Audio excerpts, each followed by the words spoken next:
Bismillahirrahmanirrahim. Assalamualaikum warahmatullahi wabarakatuh. Innal hamdalillah, sesungguhnya puji-pujian tentunya hanya milik Allah. Nahmaduhu, kita senantiasa memujinya, wa nasta'inuh, dan senantiasa memohon pertolongan kepadanya, wa nastaghfiruh, dan juga senantiasa memohon ampun kepadanya. Wa na'udzu billahi min syururi anfusina, dan kita mohon perlindungan kepada Allah dari keburukan jiwa-jiwa kita, wa min sayyiati a'malina, dan juga kita mohon perlindungan kepada Allah dari akibat atas dosa ataupun amal buruk yang pernah kita lakukan. Man yahdihillahu fala mudhillalah, barang siapa yang telah Allah berikan dengan pemberian terbaik dalam kehidupan, yaitu hidayah, maka tidak ada yang bisa menyesatkannya. Wa may yudlil fala hadiyalah, dan barang siapa yang Allah biarkan seseorang jauh dari cahaya hidayah, berada dalam kerugian terbesar, maka tidak ada yang bisa memberinya petunjuk selain petunjuk Allah Subhanahu wa ta'ala. Asyhadu an la ilaha illallah wahdahu la syarikalah, saya bersaksi bahwa tiada ilah atau sesembahan yang berhak untuk diibadahi dan berusaha mentaati Allah dan Rasulnya, faqad faza fawzan 'azima, dia sungguh telah mendapatkan kemenangan yang agung. Wa ba'du, Nabi kita sallallahu alaihi wasallam bersabda, fa inna asdaqal hadithi kitabullah, sesungguhnya sebaik-baiknya perkataan adalah kitabullah, wa khairul huda huda nabiyina Muhammadin sallallahu alaihi wasallam, wa huda nabi sallallahu alaihi wasallam, dan sebaik-baiknya petunjuk adalah petunjuk yang dibawa oleh Nabi sallallahu alaihi wasallam. Wa syarrul umuri muhdatsatuha, dan seburuk-buruknya perkara dalam agama adalah perkara baru yang diada-adakan. Wa kullu muhdatsatin bid'ah, dan setiap perkara baru yang diadakan adalah bid'ah. Wa kullu bid'atin dhalalah, dan setiap bid'ah akan mengantarkan kepada kesesatan. Amma ba'du, falhamdulillahirabbil alamin, kita bersyukur kepada Allah Subhanahu wa taala yang telah memberikan kita rezeki begitu besar di pagi ini, yaitu rezeki Allah memudahkan kita, memberikan kita taufik dan hidayah untuk berjalan ke masjid-masjid Allah di saat kegelapan. Yang Nabi SAW katakan, mereka basyiril ladzina yamshuna fil, berilah kabar gembira bagi mereka yang berjalan di tengah kegelapan malam menuju masjid-masjid Allah, binuri tam yaumil qiyamah, yaumal qiyamah, dengan cahaya yang sempurna pada hari kiamat. Jadi hadirnya kita di sini merupakan rezeki. Karena bila kita ikhlas kita lakukan, maka Allah akan gantikan susah payahnya kita berjalan ke masjid, gelap dan dinginnya jalanan, Allah gantikan dengan cahaya yang sempurna pada hari kiamat kelak. Dan semoga kita mendapatkan hal tersebut. Dan tentunya kita pergi ke masjid untuk bersolat berjamaah, kita mengikuti perintah Nabi kita sallallahu alaihi wasallam, dan kita ingin mengikuti sunnah beliau, sebagaimana dikatakan oleh Abdullah bin Mas'ud radhiyallahu taala anhu. Nabi sallallahu alaihi wasallam katakan, ya, fa inna Allah syara'a li nabiyyikum sallallahu alaihi wasallam sunanal huda, sungguh Allah telah mensyariatkan kepada kalian sunnah-sunnah yang merupakan petunjuk. Fa innahunna min sunanil huda, ya, walau annakum shallaitum fi buyutikum, dan termasuk salat berjamaah adalah termasuk dari petunjuk atau sunnah-sunnah, termasuk sunnah-sunnah yang merupakan petunjuk. Walau annakum shallaitum fi buyutikum kama yusalli hadha mukhallif fi baitihi, kata Abdullah bin Mas'ud, seandainya kalian salat di rumah kalian sebagaimana orang yang tertinggal ini salat di rumahnya, dia tidak salat berjamaah di masjid, ya, maka dikatakan, kata Abdullah bin Mas'ud, la taraktum sunnata nabiyikum, kalian sungguh telah meninggalkan sunnah nabi kalian. Walau taraktum sunnata nabiyikum, kalau kalian meninggalkan sunnah nabi kalian, la dalaltum, maka sungguh kalian akan tersesat, niscaya kalian akan sesat, ya.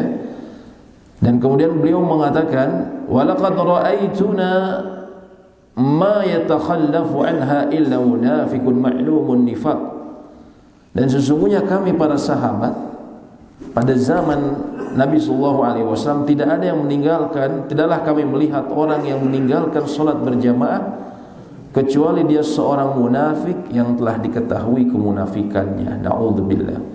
Hadisnya yang sebagaimana Bapak lihat di layar, ini diriwayatkan oleh Imam Muslim, perkataan athar dari Abdullah bin Mas'ud. Di sini disebutkan bahwa solat berjamaah merupakan salah satu min sunanil huda, sunnah-sunnah yang merupakan petunjuk dari Nabi SAW.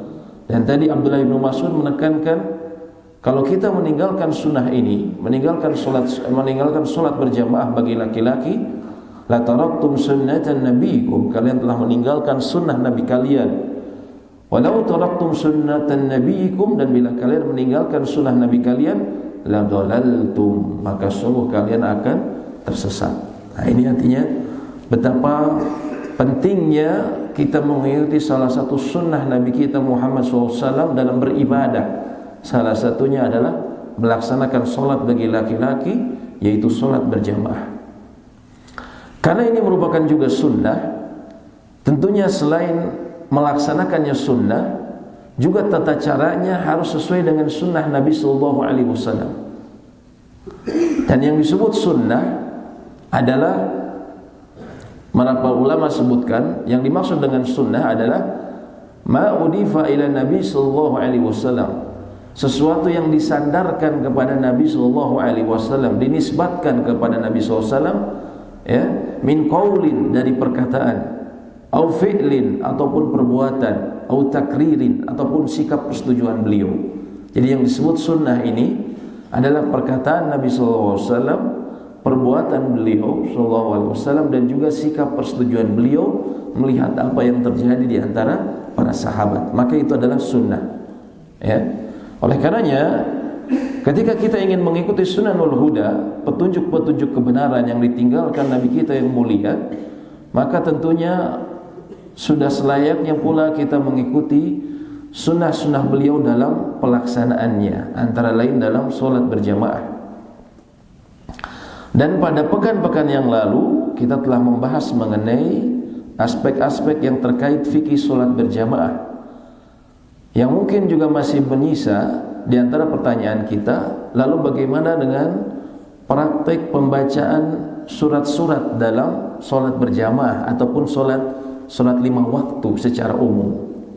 Bagaimana contoh Nabi SAW, ya?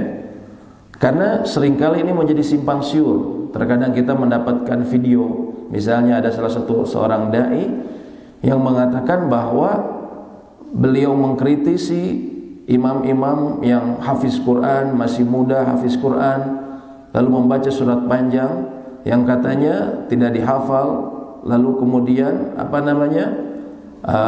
panjang. Kata dia justru ini berlawanan dengan sunnah. Katanya yang sunnah itu pendek dan yang diketahui oleh jamaah saja, ya, dimutlakan pada hal seperti itu. Apakah benar demikian? Karena ini tentu berbicara mengenai sunnah, dan sunnah ini sesuatu yang tidak bisa sembarangan kita bilang ini sunnah, ya, tidak bisa sembarangan, kita harus teliti lebih baik, ya. Karena Nabi SAW mengatakan, ya, bahwa beliau mengatakan, man kadzdzaba alayya muta'ammidan, barang siapa yang berdusta atas namaku secara sengaja, falyatabawwa maq'adahu minan nar, maka hendaklah dia menempatkan tempat duduknya nanti di neraka. Na'udzubillah, dalam hadis riwayat Bukhari.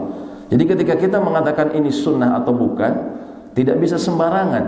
Ada kaidah, ada disiplin yang harus kita fahami. Apakah memang betul hal tersebut sunnah, ataupun bila sunnah bagaimana tata caranya?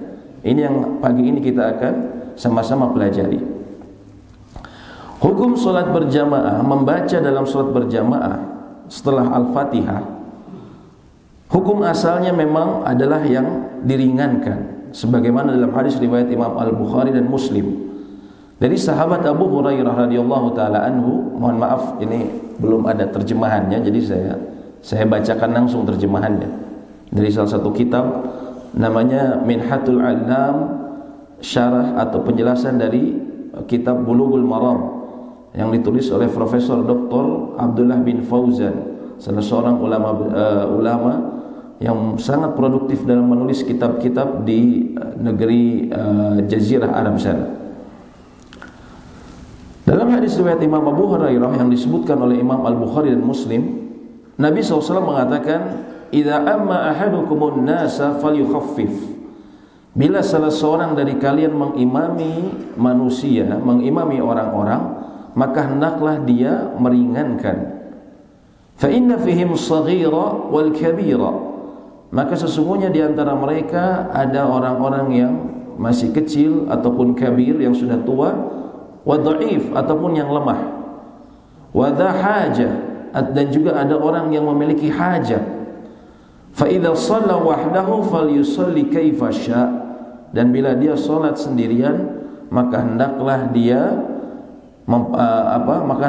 salat sesuai yang dia inginkan,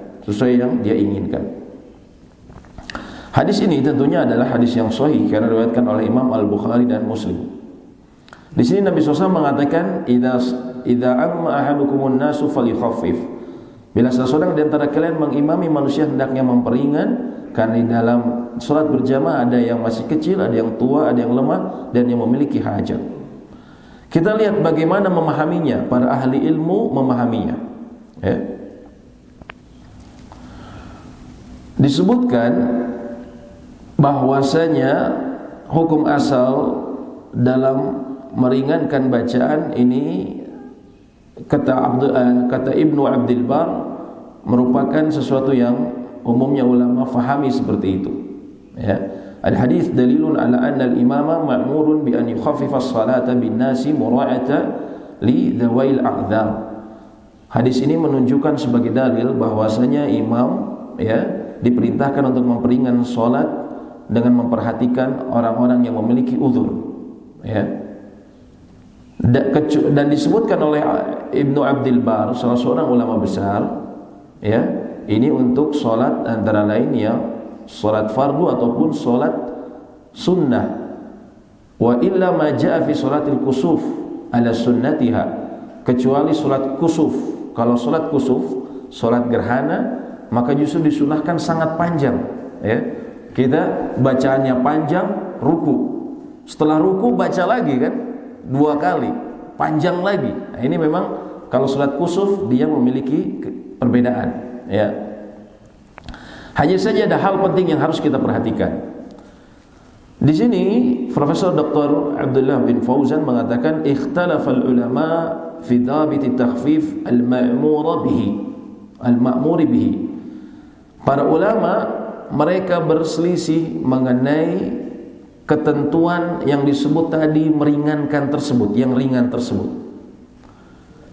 Sebagian ada yang mengatakan laisa lidzalika dhabitun muayyan, tidak ada batasan yang tertentu. Sebagian ulama ada yang mengatakan seperti itu. Kenapa? Li'anna takhfifa wa tatwila amrun nisbi. Karena memendekkan ataupun memanjangkan merupakan urusan yang nisbi, urusan yang nisbi. Laisa lahu had fil lughah wala fil urf, tidak ada ketentuan yang khusus dalam bahasa ataupun dalam kebiasaan, Karena kenapa? Karena bisa jadi seseorang membaca surat yang panjang tapi bacaannya cepat, sehingga orang menganggapnya ringan. Ada juga orang yang membaca bacaannya pendek tapi membaca dengan lambat.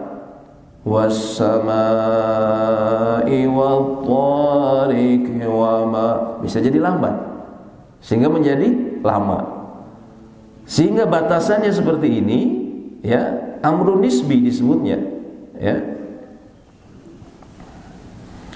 Dan terkadang fakadal ma'mumin faqad yunasibuha tatwila fi makanin wa la yunasibuha fi akhar. Dan terkadang para makmumnya mereka cocok untuk memanjangkan bacaan di suatu tempat, namun di tempat lain orang-orangnya ada yang tidak cocok, Oleh karena itu ada kaidah penting yang disebutkan oleh ulama di sini. Wa ala hadza, oleh karena itu fayarji'u ila sunnati Nabi sallallahu alaihi wasallam wa ila halihi fi salatihi. Oleh karena itu hal ini harus dikembalikan, batasan yang disebut ringan, panjang, pendek, itu harus dikembalikan kepada sunnah Nabi kita Muhammad sallallahu alaihi wasallam wa ila halihi, dan juga kita perhatikan bagaimana keadaan beliau fi salatihi, ya. Fayaf'alul imamu fil ghalib, maka hendaklah seorang imam secara umum, secara keseringan mengerjakan makana yaf'aluhu Nabi sallallahu alaihi wasallam ghaliban, mengerjakan yang Nabi sallallahu alaihi wasallam sering kerjakan. Fayazidu wa yanqus li maslahah, maka dia menambahkan atau mengurangi dari kadar bacaannya atau kadar panjang solatnya, li maslahatin, dengan melihat maslahah. Kama Nabi sallallahu alaihi wasallam yazidu wa yanqus li maslahatin, sebagaimana Nabi sallallahu alaihi wasallam beliau salat dengan menambah ataupun memperpendek bacaan sesuai dengan maslahat, ya. Maka kemudian Profesor Abdullah mengatakan faman shalla mithlu salati Nabi sallallahu alaihi wasallam, maka barang siapa yang salat mengikuti seperti Nabi sallallahu alaihi wasallam, faqad khaffafa, dia sungguh telah meringankan. Karena Nabi SAW yang memerintahkan memperingan, dan beliau juga mencontohkan, ya. Artinya ketika kita mengatakan ini sunnah Nabi SAW, perkataan Nabi SAW meringankan, maka sungguh pemahaman yang tidak sempurna bila kita tidak melihat bagaimana kemudian beliau mempraktekannya, ya. Karena namanya sunnah ini ada perkataan, ada juga perbuatan. Sehingga ketika beliau mengatakan diringankan, maka kita lihat bagaimana prakteknya. Sehingga tadi ulama sebutkan, bila salah seorang dia sholat mengikuti sunnah Nabi SAW, maka sesungguhnya dia telah meringankan. Karena itu yang Nabi SAW sebutkan. Wa in thaqula dzalika ala ba'din nas, walaupun mungkin sedikit terasa berat bagi sebagian orang. Wa ma zada ala fi'lihi ziyadatan bi niyyati ziyadatan bayyinah fa huwa tatwil. Adapun yang menambah dari contoh Nabi sallallahu alaihi wasallam, maka itu bisa disebut sebagai memperpanjang salatnya. Itu secara umum. Dan memang masalah memperpanjang bacaan ini pernah ditegur salah seorang sahabat. Ini yang sering dijadikan dalil bahwa Nabi SAW kan tadi disebutkan, ada yang mengatakan dengan memperpendek dan harus yang dihafal jamaah. Dalam sebuah hadis sahih, dalam Mu'adz bin Jabal disebutkan, saya langsung saja baca bahasa Indonesianya. Nabi SAW, Mu'adz bin Jabal biasa sholat Isya bersama Nabi SAW, kemudian pulang ke kaumnya Bani Salamah, lalu kemudian beliau mengimami lagi mereka. Suatu ketika Rasulullah SAW mengakhirkan sholat Isya dan Mu'adz ikut sholat berjamaah, kemudian dia pulang untuk mengimami kaumnya. Ya, jadi Mu'adz ini beliau sholat sama Nabi SAW berjamaah. Setelah itu kemudian bergegas ke kaumnya Bani Salamah untuk mengimami, karena beliau adalah aqra'uhum bi kitabillah, orang yang paling paham dan paling benar dalam membaca Al-Quran. Kemudian Mu'adz mulai membaca surat Al-Baqarah. Ya, sebelum itu suatu saat Nabi SAW mengakhirkan sholat Isya dari waktu biasanya, dan Nabi SAW memang terkadang seperti itu. Terkadang beliau mengakhirkan sholat Isya. Kalau sahabat belum berkumpul, beliau terkadang akhirkan sholat Isya. Dan kita sebutkan sebelumnya pernah bahwa waktu afdal sholat Isya itu adalah di akhir sepertiga awal waktu malam. Ya, andaikan kata Nabi SAW tidak menyulitkan umatku, namun khawatir menyulitkan, sehingga beliau biasanya di awal waktu Isya, kalau sahabat sudah berkumpul, beliau langsung mengimami. Suatu saat beliau mengakhirkan waktu sholat Isya, sehingga kemudian tentunya Mu'adz pun terlambat atau agak larut malam pulang ke kaumnya untuk mengimami mereka. Kemudian Mu'adz mulai membaca surat Al-Baqarah. Mu'adz bin Jabal radhiyallahu taala anhu membaca surat Al-Baqarah, sehingga seseorang yang berada di belakang mengundurkan diri lalu sholat sendirian. Usai sholat, orang-orang menuduhnya, qad nafaqta, kamu telah berbuat nifaq, karena dia memisahkan diri dari sholat berjamaah. Kemudian orang itu menjawab, saya bukan munafik, tapi saya akan mendatangi Rasulullah SAW dan saya akan melaporkan kepada beliau. Kemudian orang itu mendatangi Rasulullah SAW untuk mengadu, ya Rasulullah, Anda telah mengakhirkan sholat Isya tadi malam dan Mu'adz ikut sholat bersama Anda. Kemudian dia kembali dan mengimami kami, tetapi dia membaca surat Al-Baqarah. Membaca surat Al-Baqarah yang terdiri dari 2 juz lebih ya. Panjang sekali Pak ya surat Al-Baqarah ya. Sehingga aku mengundurkan diri dan sholat sendirian. Oleh karena itu, karena kami kaum pekerja yang menggunakan kedua tangan kami, artinya kerja keras memang, maka Rasulullah SAW pun menoleh kepada Mu'adz sambil berkata, afatanun anta ya Mu'adz, apakah kamu membuat fitnah wahai Mu'adz? Kemudian Nabi SAW mengatakan, cukuplah engkau dalam sholat Isya membaca Sabbih isma rabbikal a'la atau was-sama'i wat-thariq atau was-sama'i dzatil buruj wasyamsi waduhaha atau walaili idza yaghsha, dan yang sepadannya, kata beliau. Jadi beliau disebut panjang karena beliau membaca apa Pak? Surat Al-Baqarah. Lalu ditegur oleh Nabi SAW, bacalah Sabbih isma rabbikal a'la was-sama'i wat-thariq. Surat-surat yang nanti kita akan fahami disebut para ulama sebagai surat Awsatu Al-Mufassal, surat-surat mufassal yang pendek. Nanti kita akan fahami apa yang disebut mufassal ini ya. Jadi yang disebut panjang ini adalah Al-Baqarah ya. Apa? Bisa jadi. Nah sekarang kita lihat ya, makanya tadi disebutkan oleh Profesor Abdullah, bagaimana kita bisa mengukur yang disebut panjang dan pendek itu dengan kita melihat contohnya dari Nabi SAW. Nah kita lihat di sini. Pertama, tentunya membaca setelah Al-Fatihah ini hukumnya sunnah ya. Hukumnya sunnah, sehingga bila seseorang dalam keadaan terburu-buru sehingga dia tidak membaca surat setelah amin langsung ruku, maka salatnya sah ya, salatnya sah ya. Hanya saja bila dia tinggalkan secara terus-menerus, maka dia telah menyelisihi sunnah Nabi sallallahu alaihi wasallam. Lalu kita dapatkan di sini, ya mohon maaf saya belum ada terjemahannya ini. Ma tusannu qira'atu fi shalawatil khams, apa yang disunahkan membacanya di salat yang 5 waktu. Yang pertama adalah ma tusannu qira'atu fil fajr, apa yang disunahkan membacanya dalam salat fajar. Yusannu tatwilul qira'ati fi salatil fajr,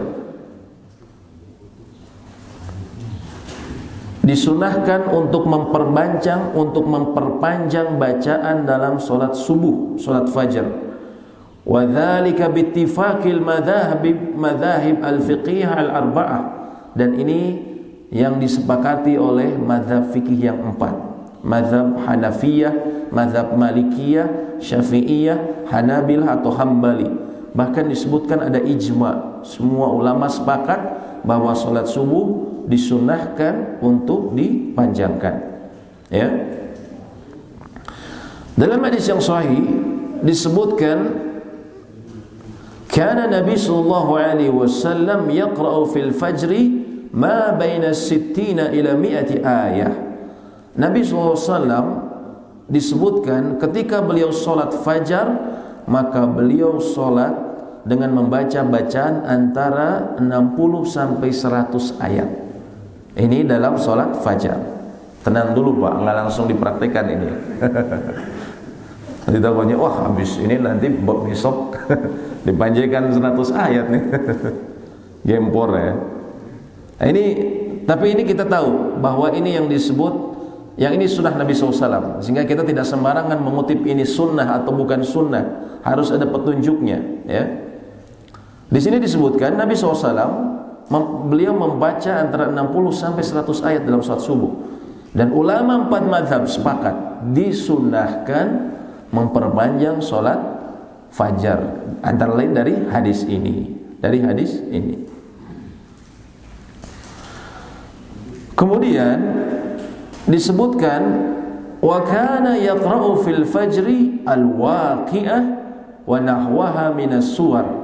Nabi SAW terkadang dalam salat fajar beliau membaca al-waqi'ah, membaca al-waqi'ah, ya. Wa anna Nabi SAW kana yaqra'u fil fajr, juga beliau disebutkan pernah dalam salat fajar, salat subuh, beliau membaca Qaf wal Qur'anil Majid, sebagaimana tadi imam kita menyebutkan atau membaca sebagian, ya. Terkadang membaca Qaf, ya, jadi terkadang beliau membaca tadi Al-Waqiah, terkadang membaca Qaf, atau intinya beliau membaca yang disebut Tiwalul Mufassal, surat Mufassal yang panjang. Mufassal ini apa? Mufassal itu adalah yang disebut mufassal ini menurut para ulama dari surat Qaf sampai akhir dari Al-Quran. Kenapa disebut mufassal? Mufassal itu artinya yang terpisahkan. Karena surat-surat dalam surat Qaf sampai ke belakang itu suratnya relatif lebih pendek dibandingkan yang sebelum-sebelumnya, sehingga terputus. Maksudnya bukan terputus, tapi dia banyak surat, ya, yang terpisahkan dengan surat-surat, sehingga disebut mufassal. Ada yang disebut tiwalul mufassal. Tiwalul mufassal ini yang panjang di antara surat Qaf sampai An-Nas. Yang disebut tilawal mufassal adalah dari surat Qaf sampai surat Amma yatasaalun. Dan itu yang disebutkan disunahkan dibaca saat sholat subuh. Yang dibaca di antara itu ataupun di surat lain yang setara kira-kira seperti itu. Itu yang disebutkan para ahli ilmu. Lalu bagaimana dengan yang disunahkan kalau kita baca dalam salat zuhur? Dalam salat zuhur ikhtilafal ulama, para ulama berbeda pendapat apa yang disunahkan dibaca ketika salat zuhur, ya. Pendapat yang pertama, tusannu qira'atu fi dhuhri bi awsatil mufassal. Disunahkan dalam salat zuhur seseorang membaca pertengahan dari al-mufassal.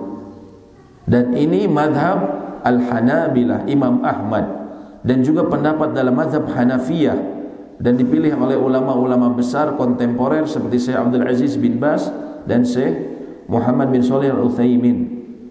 Pertengahan mufassal. Pertengahan mufassal ini apa, Pak? Kata para ulama dari surat Amma yatasaalun sampai ad-duha. Sampai ad-duha. Ya, dari awal juz 30 sampai ad-duha. Ini untuk salat zuhur menurut pendapat yang pertama. Ya. Dalilnya antara lain disebutkan dari Jabir ibn Samrah radhiyallahu taala anhu, beliau mengatakan kana Nabi sallallahu alaihi wasallam yaqra'u fi dhuhri wal 'asr. Nabi sallallahu alaihi wasallam pernah, ya, membaca dalam salat zuhur dan salat asar was-samaa'i wat-tariq, dan juga beliau pernah membaca was-samaa'i dzatil buruj, ya, beliau pernah membaca seperti itu, ya. Dan juga dalam hadis lain disebutkan pernah membaca dalam salat zuhur wal laili idza yaghsha, ya, dan juga dalam salat asar seperti itu. Ini pendapat pertama. Pendapat kedua, tusannu qira'ati fi dhuhri bitiwalil mufassal. Disunahkan dalam salat zuhur membaca al-mufassal yang panjang, yang tadi disebutkan dari surat antara surat Qaf sampai surat An-Naba awal juz 30. Dan ini madhabnya jumhur, mayoritas ulama dari Hanafiyah, Malikiyah dan Syafi'iyah, ya. Antara lain disebutkan riwayat-riwayatnya, antara lain hazarna qiyama Rasulullah SAW fi dhuhri wal asr fahazarna qiyamahu fi raq'ataini ulaini min adh-dhuhri qadra 30 ayah. Ya, terkadang kami dapatkan dari Nabi SAW dalam salat zuhur beliau membaca sekitar 30 ayat. Ya, alam tanzil, antara lain dalam surat Sajdah, ya. Dan juga pernah ada sahabat yang beliau pernah ketika dimulai sholat dia ada hajat, tidak enak perut, sehingga dia kemudian buang air dulu. Ketika kembali ke jamaah, ternyata Nabi SAW masih di rakaat pertama, sehingga sahabat sebagian para ulama menganggap, bahkan dari jumhur, Nabi SAW membaca surat yang panjang dalam salat zuhur. Ya, jadi ada dua pendapat. Sekarang dalam salat asar, tusanu qira'atu fil asr au bi awsatil mufassal.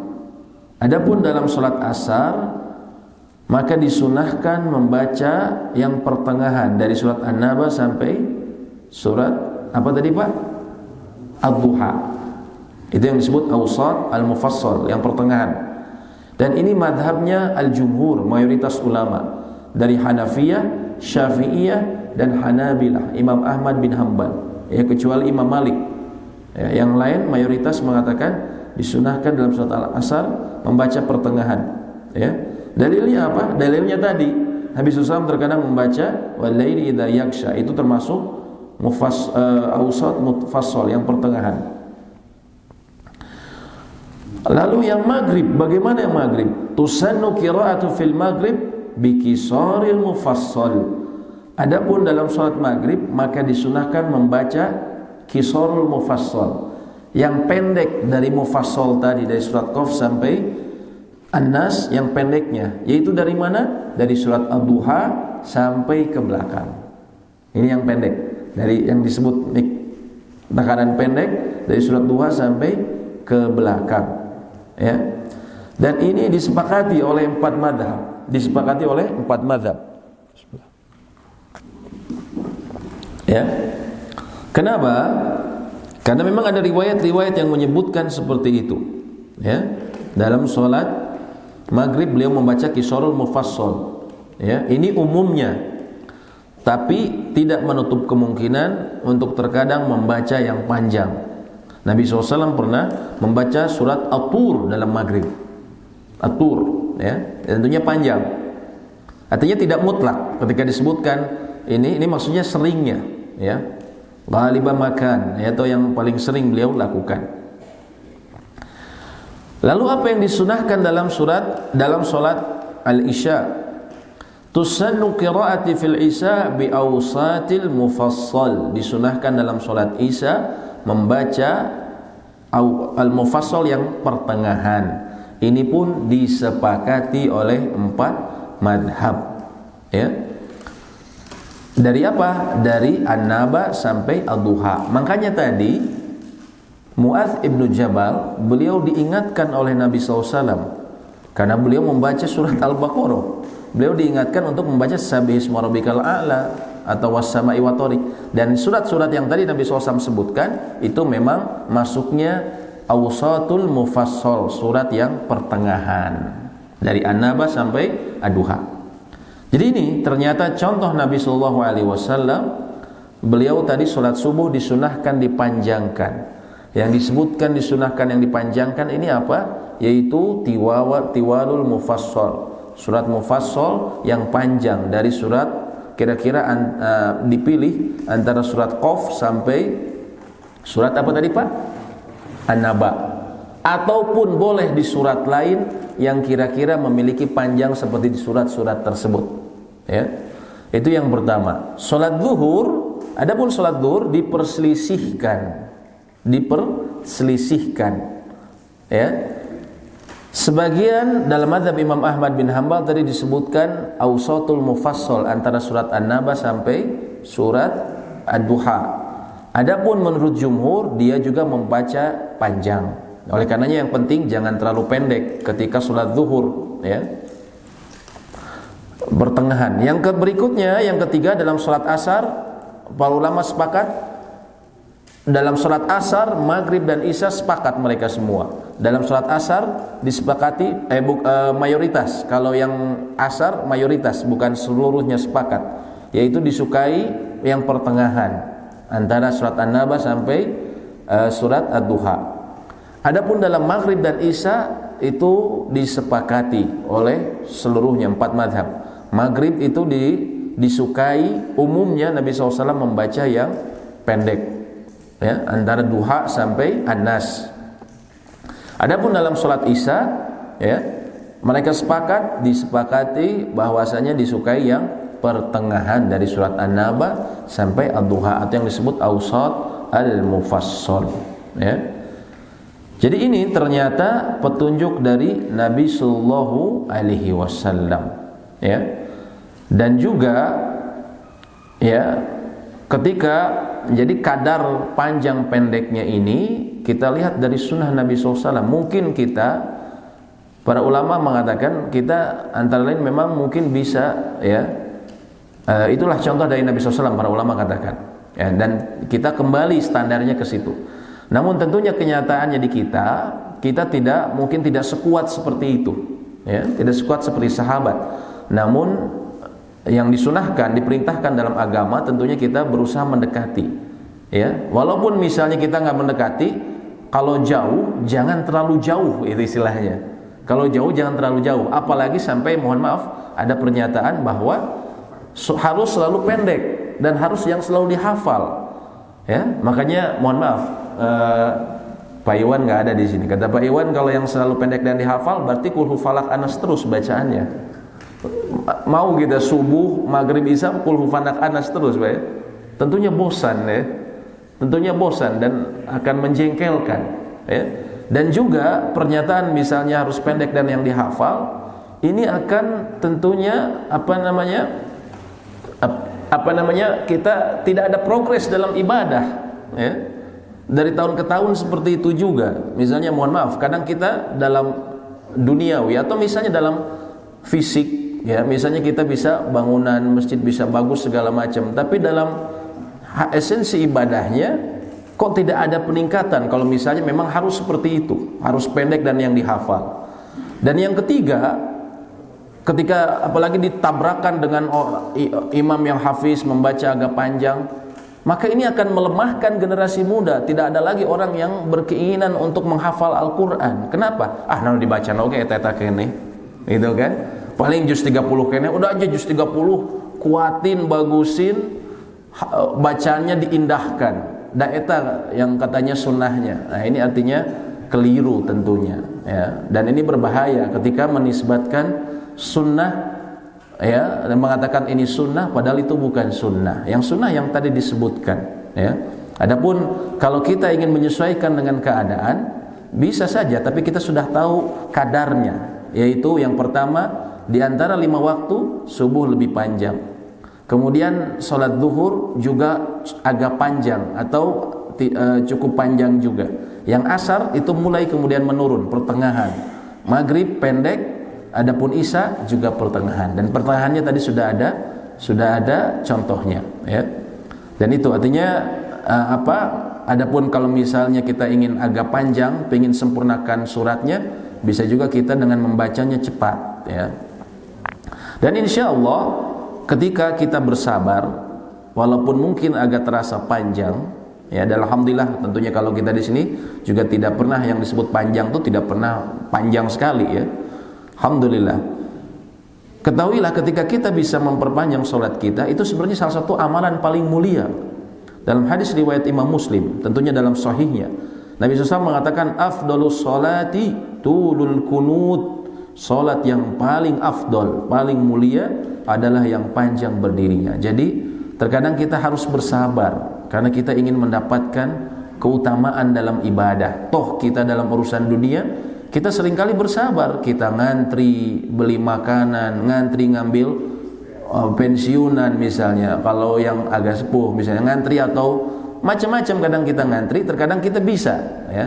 Artinya dalam hal ini kita bersabar, tapi tentunya imam pun harus memperhatikan, ya, harus memperhatikan. Tapi dia tahu kadarnya, mana yang lebih panjang, solat-solat yang lebih panjang, ya. Dan tentunya memvariasikan ayat juga ini akan, walaupun kita tidak faham, tapi Al-Quran ini tentunya beda. Dia adalah kalamullah, firman Allah, sehingga betapa banyak, contohnya di Masjidil Haram, walaupun misalnya orang tidak mengerti, tapi betapa banyak orang menangis karena ini adalah firman Allah, ya. Jadi kalau dikatakan harus yang dihafal saja, wah, ya itu tadi, ya, tidak ada kemajuan bila seperti itu. Allahu a'lam bishawab, ya. Demikian yang mungkin bisa kami sampaikan. Apabila ada pertanyaan ataupun diskusi, kami persilahkan. Bangga, silakan Pak. Assalamualaikum warahmatullahi wabarakatuh. Waalaikumsalam warahmatullahi wabarakatuh. Assalamualaikum warahmatullahi wabarakatuh. Waalaikumsalam. Kebetulan saya juga pernah melihat di YouTube, kemudian saya nge-share. Bapak nge-share? Hadirin ya. Oh gitu.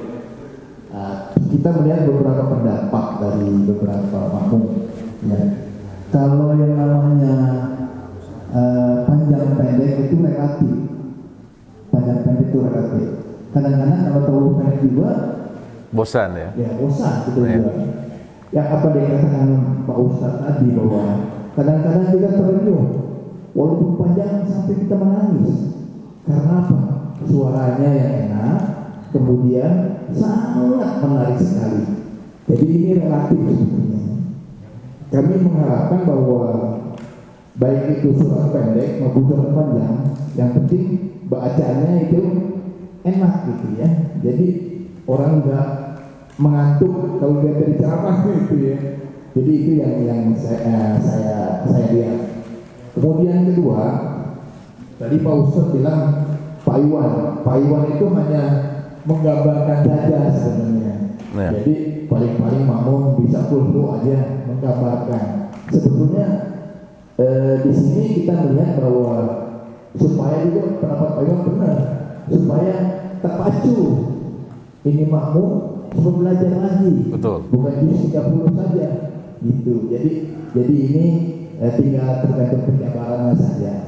Nah, cuma pendapat dari Pak Ustadz saya terima kasih sekali tadi bahwa kita diharapkan bahwa itu yang kita inginkan bahwa jamaah itu bagaimana supaya khusyuk. Nah, kemudian imam juga bagaimana kan imam itu tanggung jawabnya besar. Betul. Kalau dia salah, tidak ada yang memperbaiki, dia lanjutkan salah, itu tanggung jawab imam. Nah ini juga sebagai koreksi antara imam dengan makmumnya. Oh, ya. Itu ya, ini pendapat dari Bapak. Mohon diperluas kembali bahwa itu adalah satu hal yang perlu kita pahami. Ya. Terima kasih. Assalamualaikum warahmatullahi wabarakatuh. Waalaikumsalam warahmatullahi wabarakatuh. Jazakumullahu khairan atas penyampaiannya. Ya tentunya alhamdulillah kita semua menginginkan kebaikan, ya. Saling menasihati dalam kebaikan. Termasuk misalnya tadi, biasanya kalau Bapak pernah share di grup, ya alhamdulillah itu termasuk niatnya saya yakin kebaikan, ya. Namun memang betul Bapak katakan bahwa panjang pendek ini relatif. Sebagaimana juga tadi para ulama katakan. Oleh karena itu perlu ada standar. Dan apalagi kalau disebut ini sunnah, tentunya harus ada standar yang benar.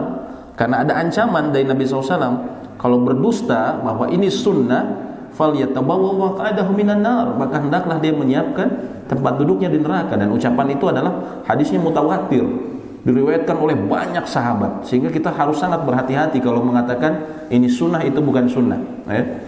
Nah, jadi memang kita harus kembali ke petunjuk Nabi SAW, standarnya itu, ya. Dan yang Bapak tadi katakan, ya terkadang yang panjang pun bisa terasa pendek kalau bacaan imam bagus, ya. Nah itu memang, ya itu mungkin bisa jadi masukan juga. Memang betul, tidak dipungkiri. Walaupun standar utama bukan masalah bagus, tapi benarnya dulu. Karena ada juga yang bagus, tapi tidak benar. Orang, waduh kayak yang enak. Padahal kalau orang ngerti bahasa Arab, waduh ini artinya sudah kacau. Yang harusnya satu harokat jadi dua harokat. Yang ini jadi ini. Kalau orang ngerti bahasa Arab nanti, waduh ini kacau gitu. Artinya yang pertama standarnya, yang kita memang di sini butuh edukasi makanya adalah yang pertama yang benar. Adapun suara bagus, ini sama mungkin Bapak lihat orang penyanyi, karunianya beda. Ada yang memang suaranya indah, ada yang mau diindah-indahin tetap falas gitu. Artinya itu karunia orang, ya. Allah berikan karunia, kita udah paksain pengen indah, keluarnya falas juga. Ya gitu. Tapi itu nanti bisa jadi masukan juga. Artinya kita memilih. Bahkan ada beberapa masjid itu yang memang dia hire imam yang hafiz, bacanya indah, itu bisa dilakukan juga gitu ya, untuk menarik saya kira. Seperti itu Pak. Jazakumullah khairan. Ya. Silakan Pak, berbeda diskusi lagi. Silakan Pak. Iya.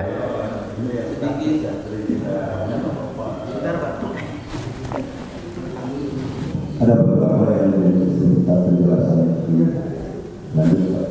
Ini hal-hal yang praktis yang sering kita lihat atau kita alami di kejadian sehari-hari. Yang pertama masalah sholat berjamaah, sholat di masjid.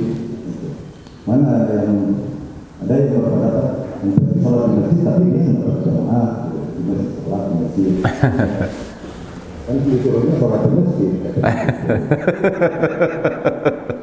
Tapi terutama kalau kita di luar kota ya di masjid itu pada sendiri-sendiri aja sholat.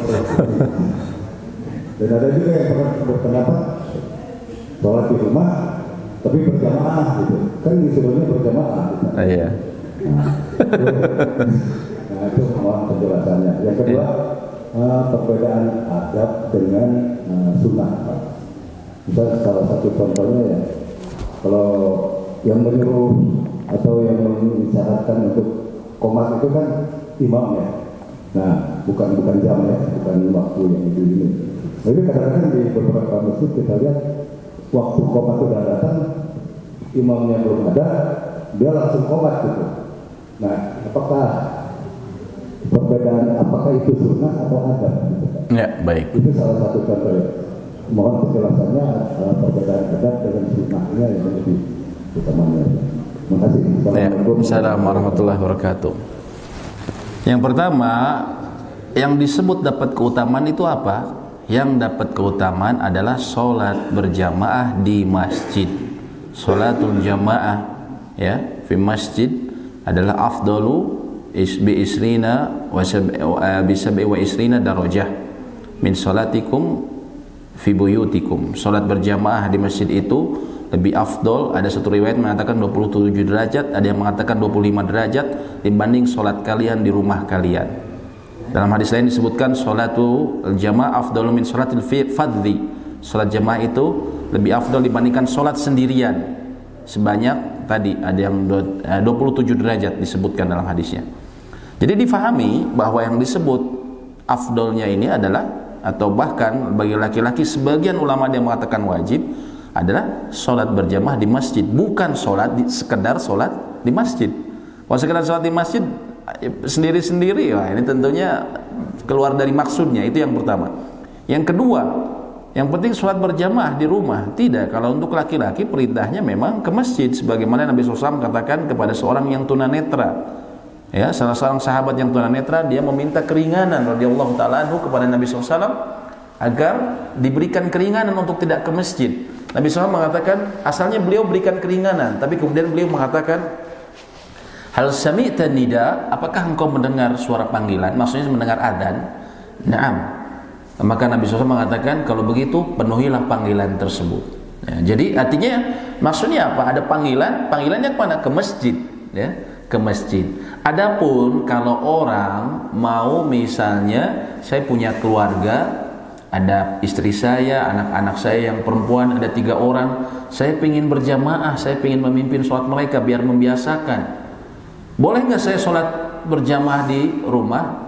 Salah, harusnya apa? Sholat berjamaah dulu di masjid, setelah itu baru pulang mengimami jemaah istri dan anak-anaknya. Loh, kalau gitu sholat 2 kali. Nah, hadis yang tadi yang kita sebutkan, hadisnya Mu'adz ibnu Jabal. Mu'adz ibnu Jabal, beliau sholat bersama Nabi SAW berjamaah, lalu kemudian beliau pulang mengimami siapa? Kaumnya, bukan satu keluarga lagi, satu kaum beliau imami. Ya? Dan Nabi SAW membenarkan apa yang dilakukan oleh Mu'adz itu. Makanya disebutnya ada sunnah takririyah, yaitu sunnah takririyah ini beliau melihat atau mengetahui salah seorang sahabat melakukan, beliau diam dan membenarkan, atau diam saja itu sudah artinya membenarkan. Ya? Artinya kita boleh melakukan itu. Dalam hadis lain disebutkan, apabila sholat wajib kita 2 kali, sholat fardu kita 5 kali, yang 5 waktu 2 kali, maka yang pertama dengan cara seperti tadi, yang pertama wajib, kita sholat di masjid wajib. Adapun yang kedua, ketika kita mengimami, itu hukumnya sholatnya sunnah. Ya, jadi hadis semua tadi itu para ulama, cara ulama berpikir itu Pak, ditarik kesimpulan-kesimpulan dari itunya. Antara lain kesimpulan bolehnya seseorang tadi mengulang sholat berjamaah. Juga ditarik kesimpulan apa? bolehnya bermakmum seseorang yang sholat wajib kepada imam yang sholat sunnah. Nah ini Masya Allah, artinya dalamnya ilmu para ulama dari situ ya. Nah itu artinya bisa dilakukan seperti itu Pak, kalau memang dia ingin sholat juga di rumah. Tapi yang pengertian yang benar untuk laki-laki tentunya di masjid seperti itu. Yang kedua, apa beda sunnah sama adab? Sunnah ini sebenarnya tergantung siapa yang mengatakannya Pak.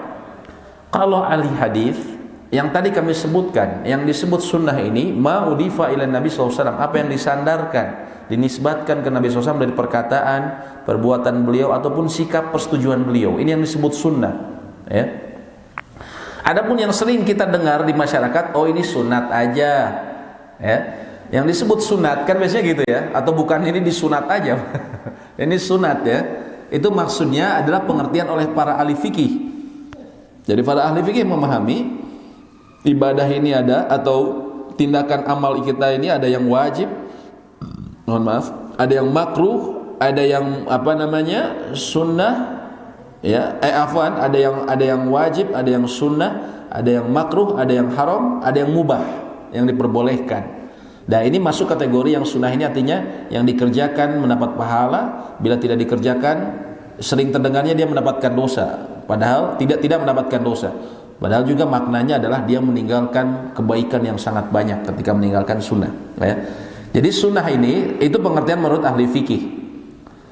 Jadi kalau pengertian ahli hadis dan juga ahli usul fikih itu lebih luas, artinya pokoknya semua yang datangnya dari Nabi SAW itu disebut sunnah. Dan dari yang datang dari Nabi SAW ini, kalau dalam prakteknya ada yang sifatnya wajib, contohnya dalam perkara akidah. Nabi SAW itu dalam sunnahnya dalam mengimani kepada Allah begini dan begitu. Nah itu hukumnya wajib kalau seperti itu. Ada juga hukumnya yang sunat tadi ya. Ada juga yang hukumnya mubah. Yang sunat misalnya banyak hal ya. Kemudian ada yang hukumnya mubah, ada yang hukumnya makruh. Makruh misalnya Nabi SAW melarang seseorang kencing sembari berdiri, tapi beliau pernah kencing di tempat sampah dalam keadaan berdiri, sehingga itu menurunkan hukumnya dari haram menjadi makruh ya. Itu contoh beliau ya. Antara lain juga ada juga haram yang Nabi SAW melarang, misalnya beliau melarang bila seseorang berpoligami memadu seorang istrinya dengan tantenya. Nah itu hukumnya juga sunnah yang isinya mengharamkan. Itu makna sunnah secara ringkas Pak ya. Adapun adab lebih ke semacam adab ya, lebih ke etiket seperti itu ya.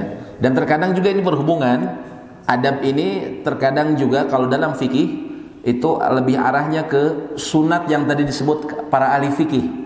Misalnya sunat, adab-adab ketika ke masjid, adab-adab misalnya tadi Bapak berhubungan dengan iqomah.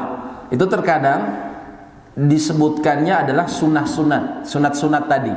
Bagaimana tata cara yang seseorang dianjurkan untuk melakukannya. Itu secara ringkas perbedaannya ya. Seperti tadi mungkin Bapak kasih contoh, bagaimana kalau misalnya jam sudah tetet ya, tapi imamnya belum datang.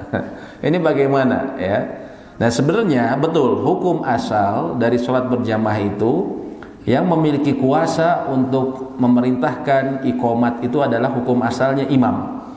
Antara ini didapatkan, para ulama mendapatkannya dari petunjuk Nabi SAW bahwa Bilal dahulu beliau iqomat bila Nabi SAW sudah mulai muncul. Jadi beliau biasa sholat sunat di rumah, lalu kalau sudah beliau muncul keluar atau terdengar suara mau keluar, terkadang terdengar saja karena rumah beliau kan di samping Masjid Nabawi ya.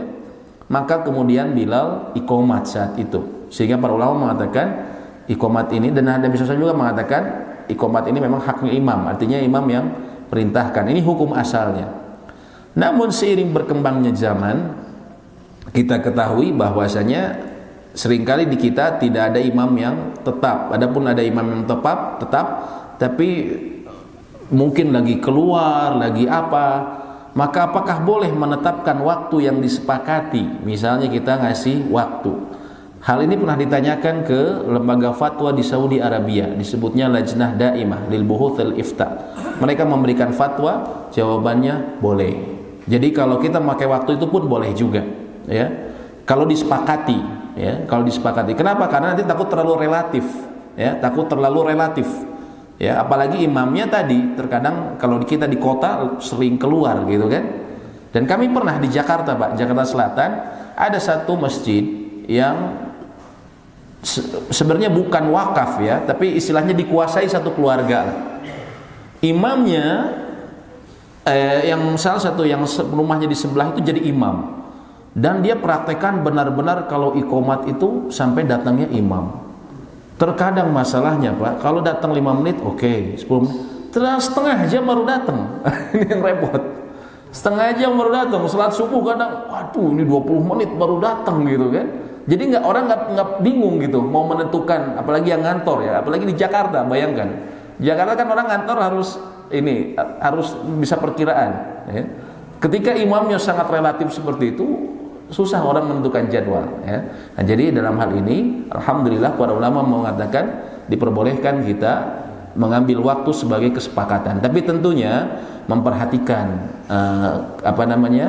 memperhatikan jamaah, jangan juga terlalu cepat ya, karena jamaah mungkin ada yang masih berjalan, ada yang mungkin baru bangun misalnya subuh ataupun bangun tidur siang asar ya, maka kita kasih jeda waktu yang leluasa ya. Biasanya kami lihat kalau iqomatnya lama itu biasanya rata-rata masjidnya lebih ramai biasanya ya.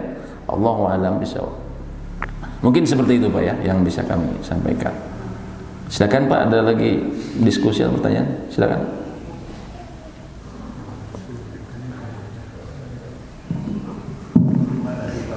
Ya.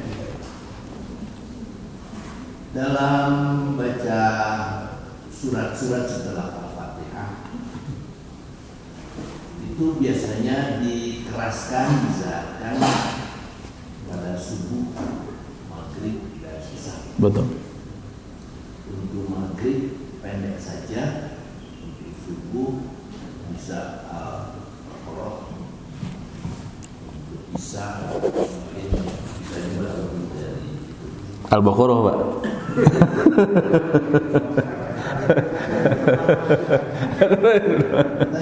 Alif Lam Mim saja udah turun.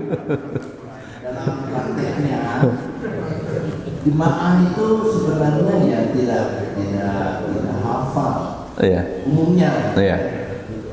tidak hafal apa yang dibacakan oleh imam. Iya. Dalam surat setelah Al-Fatihah. Pertanyaan saya adalah bahwa ketika imam membaca surat tersebut, apakah makmum itu dibenarkan untuk mengikuti walaupun tidak mengerti artinya? Baik, mengikuti dalam arti apa, Pak? Mengikuti dalam arti ayat demi ayat.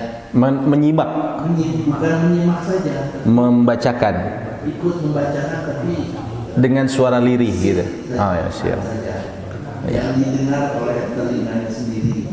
Iya, baik. Baik. Itu sehingga mudah-mudahan dengan 3 saat sholat itu yaitu subuh, maghrib dan isya Iya. nempel. Masya Allah. Masya Allah. Yang diwajibkan untuk menyimak Al-Quran itu ya membaca Al-Quran. Jadi kalau Betul. mengikuti imam, apakah itu namanya juga sama dengan membaca?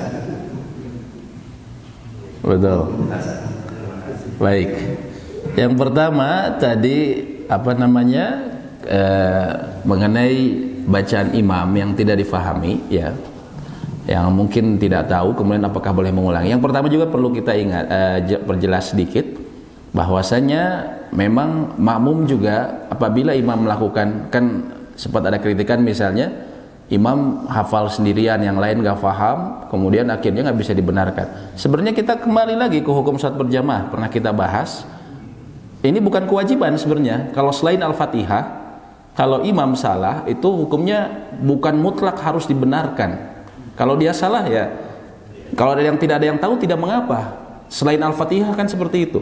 Ya, para ulama katakan, pernah kita bahas di pertemuan yang sebelumnya ya. Jadi tidak ada tuntutan jemaah harus selalu membenarkan. Kalau memang bisa benarkan, benarkan. Kalau tidak ya sudah. Dan imam pun kalau misalnya dia mandek di surat yang orang lain pada nggak hafal semua, dia bisa ganti suratnya. Misalnya tadi kejadian sama saudara kita misalnya, ya Ustadz Haris ini tadi di tengah jalan mandek. Kalau nggak ada yang ini, dia bisa pindahkan ke surat lain. Cari surat yang gampang, ya. Kalau sekali jalan mandek, 2 kali jalan mandek, pindahin saja, ya. Pindahin saja ya. Kalau di masjid sebelah cerita bapak-bapak di sana, sekali mandek, kedua mandek, ketiga aduh, ditambahin aduh. Kata jemaah di sebelah ya cerita ke saya, ditambahin aduh, ketiga kali udah mandek ya aduh. Sebenarnya ganti aja suratnya, cari surat yang aduh ini gagal nih mau pakai surat ini, baca surat yang jemaah bisa hafal. Jadi nggak harus dituntut sebenarnya jemaah itu dalam ayat-ayat setelah Al-Fatihah harus selalu bisa mengkoreksi.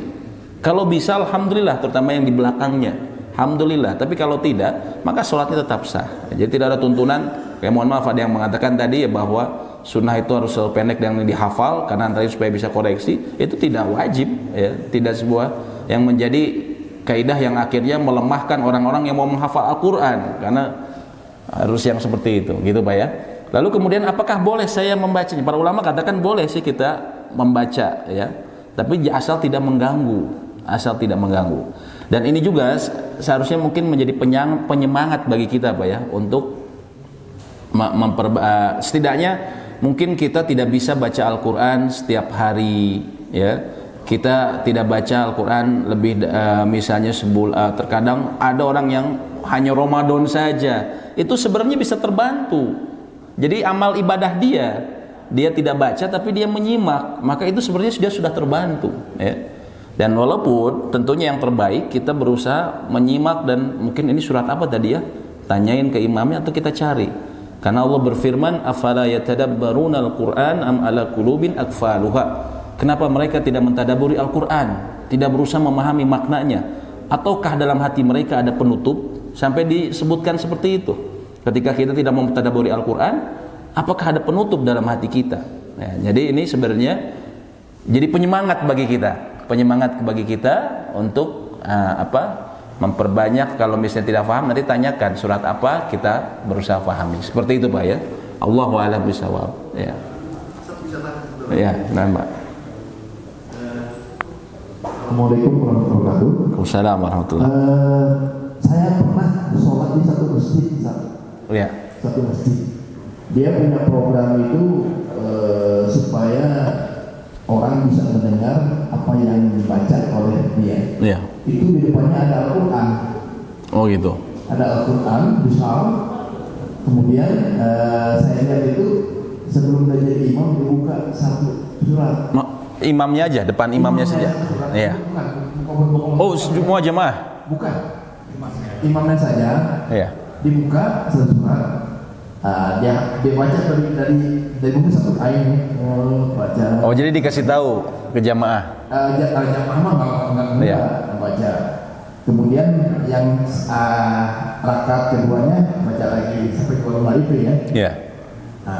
Cuma saya tanya sama beliau, ya imam memang kita itu melihat itu ada yang apa yang nggak masalah, nggak pakai Al-Quran itu. Iya. Nah, cuma yang saya mau tanyakan, sah tidak itu kalau umpamanya sambil membaca, bacanya sambil melihat. Iya. Terima kasih. Assalamualaikum. Assalamualaikum warahmatullahi wabarakatuh. Misalnya ngahanca Pak ya, jadi satu halaman, istilahnya betul Pak ya, Pak Soleh betul ngahanca tuh gitu ya, sehalaman gitu ya. Apakah itu diperbolehkan membaca dari mushaf? Umumnya ulama mengatakan boleh, walaupun yang lebih utama adalah ma tayassara minal Qur'an, apa yang mudah bagi kita, yang kita hafal, itu yang utama. Tapi kalau bicara boleh, jumhur ulama mengatakan boleh baca dari mushaf seperti itu. Jadi kalau bicara apa? Walaupun syarat wajib, sebagian ulama, umumnya ulama mengatakan yang kami baca keterangannya boleh. Ya, karena Zakwan Maula Aisyah radhiyallahu taala anha, mantan budaknya Aisyah, dahulu mengimami Aisyah antara lain menggunakan mushaf. Dan sebagian ulama menganggap bahwa ini juga antara lain bisa dilakukan pada sholat wajib ya. Seperti itu ya. Walaupun nanti kita mungkin akan perjelas lagi keterangannya, namun yang kami pahami dari keterangan itu diperbolehkan. Ya. Sedikit saya mau menambahkan, kita lihat di sini apa saja surat antara Qaf yang tadi sampai An-Naba ini. Tapi ini masih bahasa Arab, sebentar saya rubah ke bahasanya, ke bahasa Indonesia sebentar. Ke bahasa Indonesia sebentar.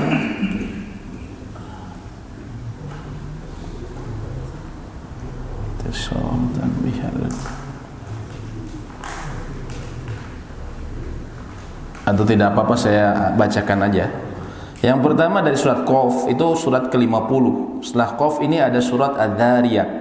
Kemudian setelahnya ada surat At-Tur, ada surat An-Najm, ada surat Al-Qamar, ada surat Ar-Rahman, ada surat Al-Waqiah, ada surat Al-Hadid, ada surat Al-Mujadilah, ada surat Al-Hasyr.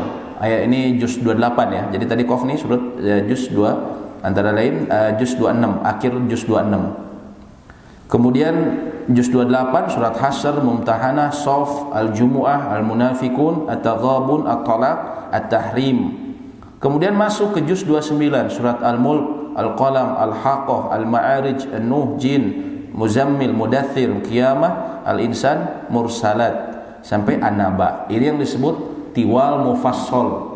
Ya, yang tadi disunahkan dibacakan bila memungkinkan atau tidak, kalau tidak sebagian ketika di sholat subuh. Adapun yang disebut awsatul mufassal yang pertengahan dari surat An-Naba sampai Ad-Duha.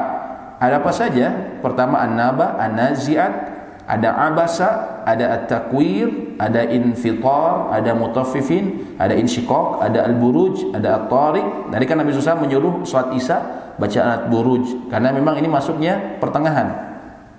Ada At-Tariq, ada Al-A'la, ini juga yang tadi Nabi SAW perintahkan kepada Muaz. Ada Al-Ghashiyah, ada Al-Fajr, ada Al-Balad, ada Asy-Syams, ada Al-Lail sampai Ad-Duha. Ad-Duha ini yang Ad-Duha ke belakang ini yang disebut pendek. Ad-Duha sampai An-Nas ya. Nah, seperti itu. Itu standarnya antara lain yang disebutkan dari sunnah Nabi sallallahu alaihi wasallam ya. Demikian mungkin yang bisa kami sampaikan, semoga memberikan manfaat dan semoga Allah memberikan kita taufik untuk bisa mengamalkan apa yang kita ketahui. Mohon maaf bila ada salah perkataan, yang benar tentunya hanya datang dari Allah, adapun kesalahan dari kebodohan dan pendeknya keilmuan kami dan juga dari bisikan syaitan. Semoga Allah memberikan manfaat atas apa yang kita pelajari. Allahumma anfa'na bima 'allamtana wa 'allimna ma yanfa'una wa zidna ilma. Allahumma inna nas'aluka al-huda wat tuqa wal 'afafa wal ghina. Rabbana atina fid dunya hasanah wa fil akhirati hasanah wa qina adzabannar. Amin ya rabbal alamin. Subhanakallahumma wa bihamdik, asyhadu an la ilaha illa anta, astaghfiruka wa atubu ilaik. Assalamualaikum warahmatullahi wabarakatuh.